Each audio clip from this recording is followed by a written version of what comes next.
Jovel Ramirez. Ako nga pala si JB Mabote. Ako naman si Mark Steven Dejes. At ngayon ay nandito tayo sa Rizal Plaza, which is yung nasa likod niya lang ay yung Alberto Mansion. Di ba bahay yun lang tayo ni Rizal? Tama.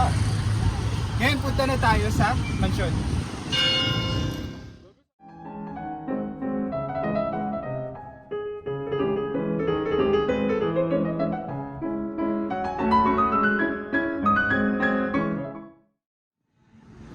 Ngayon nasa loob na tayo ng Alberto Mansion. So, Sino ba talaga ang totoong may-ari ng Alberto Mansion? ang totoong may-ari ng Alberto Mansion ay si Don Lorenzo Alberto, tatay ni Teodora Alonzo, na nanay ni Dr. Lisa Rizal.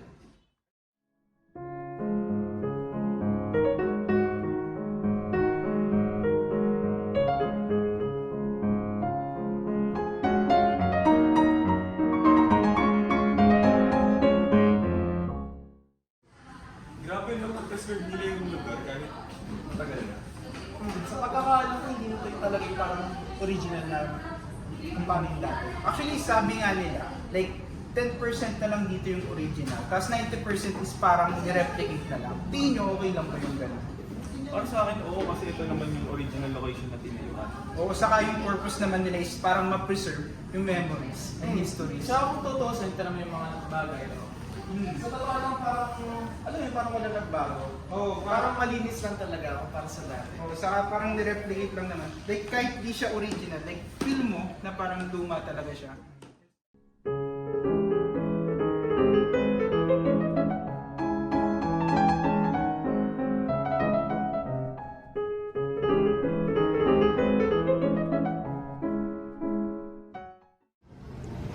So, ganito pala itsura ng view kapag mayaman ka ng panahon. So, dito ay Steven, tingnan natin.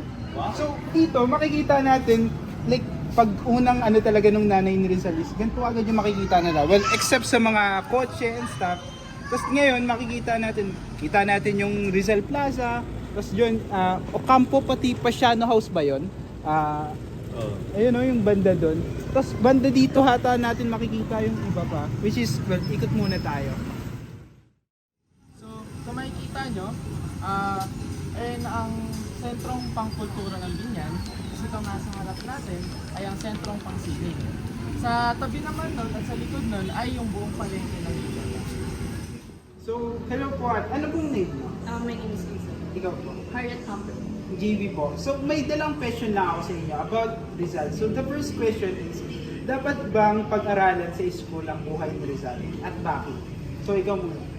For me, is a yes. For me, mandatory. Mandatory? Yeah. Bakit? For me talaga. Since siyang pambansa natin, bayani, isa siyang madaling ng tao.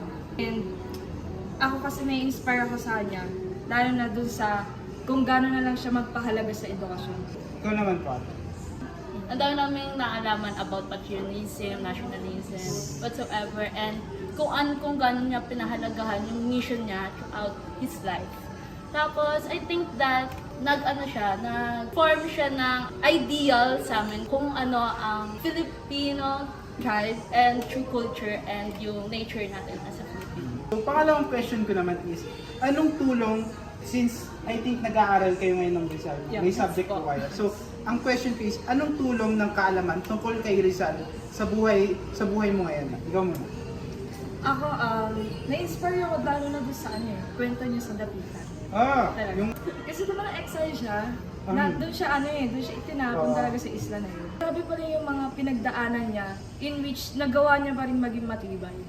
Ano naman natin? Anong tingin mong natulong sa buhay mo? I think yung pagpapahalaga sa education kasi hindi talaga siya nag-stop eh. Pagpunta niya sa ibang bansa, mag-aaral siya. Kung saan man siya pumunta ng kung ano man mangyari sa sa buhay, kung ano man mangyari sa buhay natin. Education is important and may mararating ka talaga once na nakapag-aral ka.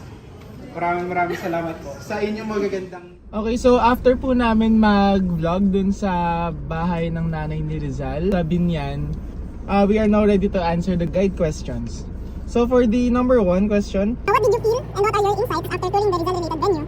And what new things did you learn as you roamed in that place? so for number 1, na-realize ko na kahit lumang bagay, as long as may worth talaga, aalagaan din talaga yon. Lalo na doon kasi isipin mo, nagiba na siya, tapos after ma-reclaim, ginawa ulit yung building kasi ganun ka-important yung legacy ng mga Rizal. Tama. Sobrang special talaga ng mga gamit. Parang di talaga nila hinahayaan. Pinapreserve talaga Pinapreserve talaga nila yung gamit. Okay, second guide question. Studying the life and works of Jose Rizal can provide valuable insights into nationalism, social issues, and the pursuit of knowledge. These lessons may be applied in my professional life by fostering a sense of social responsibility and promoting cultural understanding. I think the relevance of Rizal would be decision making and leadership. Galing. For the last question. Last question. Siguro para sa akin, naging mas aware ako sa history ng Pilipinas, not just history ni Rizal, but history rin nung sinakop tayo ng Spaniards, and parang mas naging aware ako kung gaano ba ka-relevant yung history natin. Mas may pride ako when it comes to the Philippines. Nakaka-build up ng pagka-patriotism. Siguro more knowledge and curiosity when it comes to our history. And I think that's all lang for our vlog. So thank you again for watching our vlog. We are JB Mapote, Jean Gabriel Ramirez. And I'm Mark Steven De Jesus. we are a group from Computer Engineering Department, and thank you for watching. So thank you.